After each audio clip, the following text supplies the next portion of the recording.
Ayan, gutom na naman ako pero kailangan ko nang pumunta. Dito, ayan, papunta na kami. Saan nga ba ako pupunta? Siyempre, doon sa bayan kasi doon kami nag-OJT. So guys, dito makikita nyo dito guys, tatlong bintana. Ayan, tatlong bintana. At dito naman guys, ibang bintana. At dito ako tumitingin kung ano yung gusto kong makita guys. At naisipan ko ang sumilip guys, yan.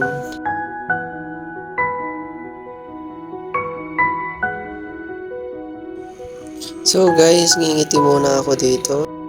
At makikipagtitigan dito sa printer. At naisipan namin bumili ng kung ano-ano sa palengke guys. Kasi maaga pa naman, ayan guys. Bibidyo ko muna, maraming nagluluto, mga karinderya. At dito ngayon guys, okay-okayan. Ayan guys, naisipan ko mag-okay pero wala akong mood.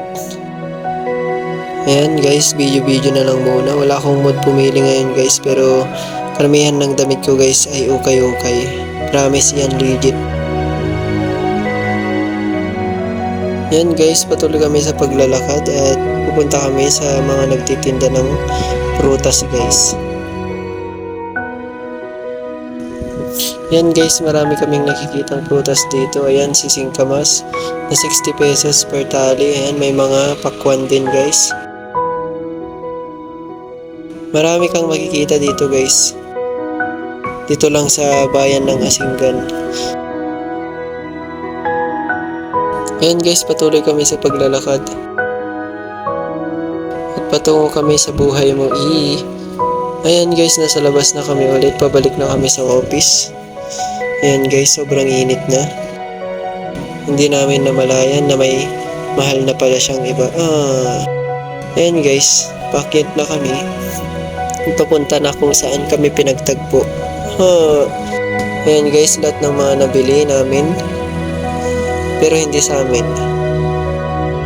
At ayan guys, shortcut ko na tong video. Pupunta na kami sa aming lunch. At dahil kumakalam na rin ang aming sikmura. At ito pala yung mukha ko kapag nag-scroll sa Facebook.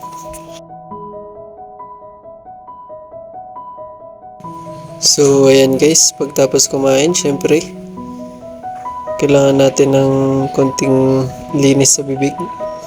Dahil mamantika ang ating kinain. At pagkatapos niyan, sulitin muna natin ang break time guys. Titig muna tayo kung saan tayo nakatitig. Kung ano ang ating mga makikita sa araw na ito. At bago ang lahat, shoutout nga pala sa mga katulad kong 4th year college na nag-OJT na rin o nag-internship. Sige, tuloy-tuloy nyo lang yan guys. Mag-enjoy lang kayo guys. At huwag kalimutan ang mga tinuro sa atin na kung paano makisama sa bawat boss natin o sa bawat staff. So ayan guys, malapit na naman ang hapon kaya naisipan ko na namang lumabas-labas muna habang wala pang ginagawa guys. At dito nga guys, punta ako dito sa park ng aming bayan guys. Ayan, nagpa-fishbowl kami guys kasi masarap ang mga street food guys.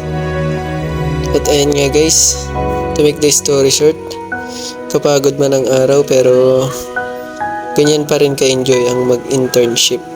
Kaya bye!